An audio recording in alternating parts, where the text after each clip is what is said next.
It's just a distraction. Just like there's distractions out here, there's distractions in here. Drugs, gang violence, television, sleep. You know, there's a number of different distractions in here.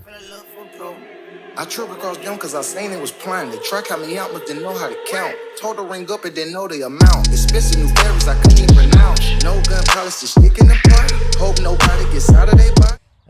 And there's a huge difference between fighting in the ring and fighting for money and fighting for your life. And it's a little interesting. I mean, you know, they have gloves on, and you know. Yeah. Sometimes I you know, watch boxing, I'll watch fighting, but you know, I guess I'm still a little traumatized. Some of the stuff I see in here because I just don't like it anymore. Yeah. So it doesn't really appeal to me. I've seen a lot of it. Like I don't really want to see that anymore. And then sometimes I see somebody like, you know, he's bleeding, and it just reminds me of blood usually means death. You know, not, you know, handshaking and parting ways. It's just a little different. Do you have a different perspective after seeing that shit? Like, once you got your freedom, do you appreciate life more? Oh yeah, absolutely. I also appreciate just humans a lot more. Yeah. Whereas before I didn't. Like I was dehumanized. Yeah. You know, I mean, getting a letter telling me that I was a father in prison. Me and my co-defendant were cellmates, and I remember me and him got into an argument. We would talk all night, but we got into an argument because he said that he was in prison because of me, and he also had a daughter.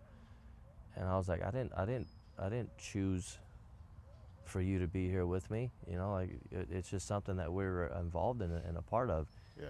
But he was right. Like he was in prison because he didn't want to tell on me. He took a deal for something he didn't even do. Like his deal was 8 years for having a gun, which he never had the gun. He didn't even see the gun. Jesus. But he didn't want to tell on me like everybody else was telling on me.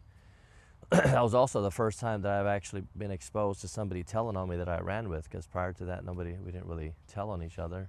But you think most people snitch?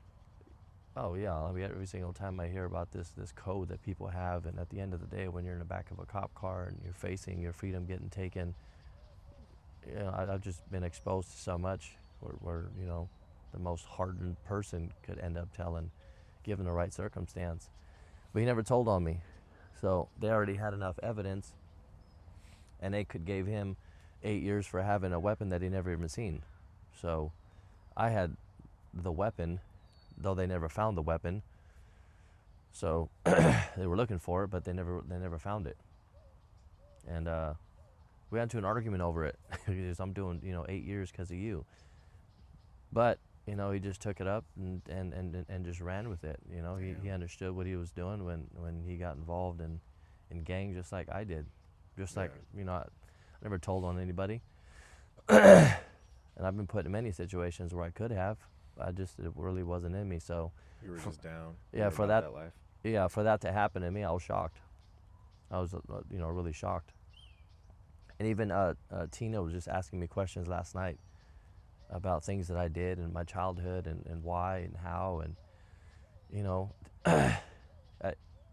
it's just something that I grew up to and with from a very early age, and she doesn't understand it. You know, I mean, it's hard to imagine that just behind this, I don't know, bushes or fucking gate, that I seen all of these things. And if these walls could talk, they would probably tell so many stories that are much more violent than I've ever experienced and seen. Yeah. So although I didn't have the best upbringing, I didn't come from financial backing, barely spoke English, didn't really know how to read and write. Even though I come from these types of beginnings, and even though I could have been a victim of my environment for many years, I still decided at some point to change and to do more. Even though I didn't know what that was and what that change was. You figured it out. Well, I had no choice but to figure it out. If I really wanted to stay out. Yeah. Because you could either be on that side for 10, 15 years and read and then watch life through television, or you could be on this side and still read and watch life through television, which a lot of people do out here. You know, and they're not even locked up. Yeah, you know, they watch a lot of Netflix and they dream about all these things they should be doing when they could actually be doing it. And I guess the perspective I got from there is I was just tired of constantly reading and watching life through television. Now that I'm out here, like I want to live what I don't want to watch TV. I still read books. Yeah. I still watch television, but not to that extent. That's why I stopped watching television a year to the house. It's just a distraction. Just like there's distractions out here, there's distractions in here. Drugs, gang violence, television, sleep. You know, there's a number of different distractions in here. Oh, I remember one time I jumped in a shower in here. I've never seen such a dirty fucking shower, but we all had to fucking shower, and I had to fucking like crawl through water because it was fucking like just deep. Yeah. So my fucking feet were fucking, I don't know, it was about a foot of fucking water, just fucking soap and pee and who knows whatever the fuck else was in there, but that shit was fucking filthy. This was probably the dirtiest prison that I've ever been in. The back windows were busted. People would always break out the back windows because it's an old prison. It's probably why it's not open. Yeah. We should look it up to see if this bitch is even still open. I don't think it is, but DVI, Dual Vocational Institute. there's nobody here. It's one of the oldest prisons. I don't see anybody in the guard tower. Yeah, wonderful palm trees. Ain't that fucking a trip? They got palm trees. This is the place to be. Yeah, this is it's interesting. How long we been doing this channel now? Over 6 months? It's been a while. Over 24 videos or something like that. Yeah, over 6 months. And I remember when we first started doing this. That was probably I would have never came up with that idea If you weren't on mushrooms if I wasn't on mushrooms. at a rave. Well, the rave was something else, but Yeah. also too, I don't think I would have came up with the idea if you would have left, Yeah. because I wouldn't have had anybody to talk to. Right. I think about that often. It's basically all my doing. I get all the credit for Yeah. this genius idea because I was there. I mean, this wouldn't be possible if I didn't have somebody filming it, or just even have somebody interested in doing it. Yeah. You I know was what I already kind of creating some content, and then we just matched up. Yeah, I mean, I think it's been great because I look at some of the, like one of them has like 22,000 views, and I mean we only have what 1,400 or four Subscribers, yeah. Yeah, but so whoever's watching it out there, well, I think I got one bad comment. Yeah. I shouldn't say bad. I got one opinionative comment about being egotistical, and I'm looking for Starting a riot or whatever. Or was that what the stabbing a correction officer. Oh yeah, yeah. Well, there's a lot of people that aren't gonna be a fan of that, yeah. Yeah, but there's They thought you had an ego about it, like you're like, oh, it was tight. like I was being boastful about it. This has nothing to do with being boastful. This has everything to do with impacting and encouraging and inspiring. There's correctional officers that act as if they're inmates because they live so much in here. Yeah. They spend 8 to 16 hours working doubles, so they start to emulate inmates, but yet you're supposed to be a correction officer. Yeah. So why would you emulate an inmate if you don't want to be like them? Yeah. It's not my fault that Well, you might have I been grew up boastful a about certain it way. back. You might have been boastful about it back when it happened. So then when you Yeah, talk not about it, now. you kind of you relive it a little bit because sometimes you get a little smile when you talk about stuff like that. I know you're not like that. You're not like that now, but you can remember what it's like to be a gangster and want to fuck with that side. Yeah. And that they were the enemy back then. So. Well, And I know you got friends that are correctional officers now, so or cops. my brother-in-law is, some of my closest friends are cops and in law enforcement, and we've had heart-to-hearts.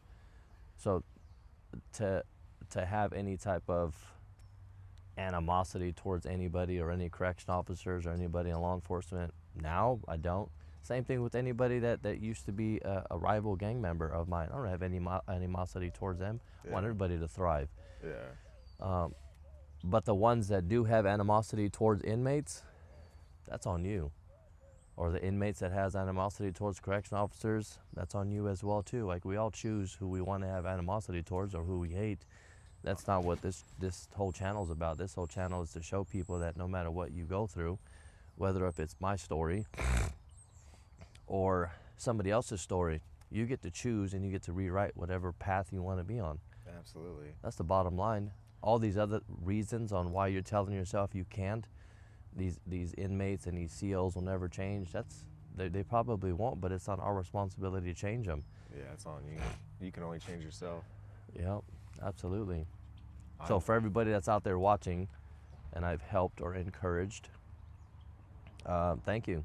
Yeah, thanks for watching. It's amazing, but these fucking palm trees are incredible, though. We love 'em. Seriously. I know this. I know our channel's called Letters to My Son. Is there anything you want to say to him, or anything, if you could write him or ever see him again, what would you say or do? Do you have any plans on seeing him? I mean, I don't have any direct plans, because if I did, I probably would reach out to him. I wouldn't even know what to say. I tried so many times. Even the people that raised him probably have animosity towards me for. Yeah. They're very opinionative, I imagine. Last time I seen Dina, I walked in there with Andre at the time, and she didn't have very nice things to say. And I remember she was a little drunk, had to have been drunk, but something along the lines of, she allowed me to live. Yeah. You know, it's interesting to me how people are delusional in their mind that they have this hypothetical power of like really being able to live the life that I did when they come from money, or when they come from a different side of living and they've slightly been exposed to maybe some drug interactions, or their family members were in gangs. But those words, I'll never forget. As I walk out the door, for somebody to tell me that, they absolutely have no idea what I've done in my life. Who's Dina? She's the one that raised my son. Yeah. And But- she said you're lucky you're alive, or she let you live? Yeah, which I thought it was comical. Yeah. Not comical because she says it, but comical because she really doesn't know who I am. Yeah. She may think she knows, but she doesn't really know like all of the things that I've done to who. It's just very comical that sometimes people have a perceived notion on what they're entitled to receiving, and if they've stepped foot in my shoes. What was she entitled to receiving, you think? I don't really know. I remember trying to be a parent when I got out, but I think the bond that she created with my son was beautiful, special. I was just out of the loop. Every time I tried to parent, how can you parent with no money? It's had a hard time, you know, when you try to discipline how you see fit, but the person that raised your son doesn't see that that's good parenting or good disciplinary tactics, and they intervene, and it undermines me. I wonder if she would have went through what I went through, if somebody would have told her you can't raise your daughter that way, what she would have done. But we don't put ourselves in that circumstance and situation because that wasn't her life. Yeah. My life was different than hers and a lot of other people, even my closest friends. Yeah. We all live life to the best of our ability. It'd probably be different now if you had a kid, you know, and had to raise him. You think? Oh yeah, it'd be totally different. You think you'd be a better father?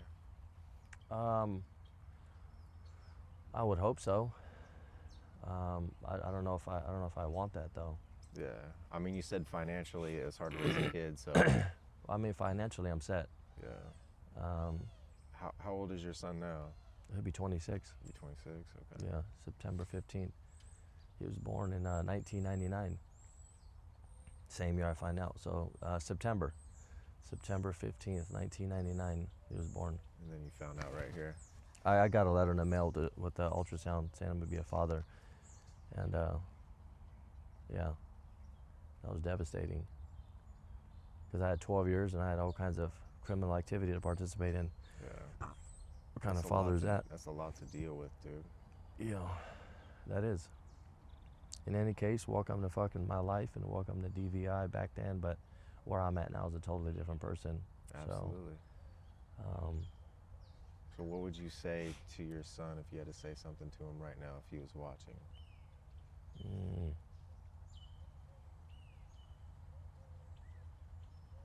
I did the best I could, but it wasn't good enough. Sometimes people's intentions are really good, but their execution sucks. And maybe sometimes I let my pride get in the way of reaching out, but I'm only human and I can only take so much. And I think the distance and the gap between the 12 years and then a short time that I was out that I had an opportunity to get to know him, and the time that has elapsed since we've even talked, I think is enough time for somebody to lose any type of connection and emotional feelings towards somebody. So there's a biological connection, but there's no emotional connection. Yeah. As sad as that sounds. So I'm a biological donor, not like an actual father or a dad. If he reached out to you and wanted to see you, would you see him? Oh yeah, I would. Yeah, the people that raised my son are more his parents than I'll ever be, which I'm grateful for. Yeah. How they view me. Isn't the best. May not be, but I also don't lose sleep over it. Yeah. They got what they wanted. I didn't. What did you want? A relationship with them. Maybe it didn't pan out the way that I thought. Probably didn't pan out the way that they thought. Probably didn't pan out the way my son thought. But such is life. You're gonna cry over spilt milk, or get over it, move on. Yes, sir. That's all I got to say about that. All right. I know she cheating too, but I ain't finna look for proof. I tripped across them cause I seen it was planned. The track had me out but didn't know how to count. Told her ring up and didn't know the amount. Expensive new berries I couldn't even pronounce. No gun polish, just sticking the part. Hope nobody gets out of their body.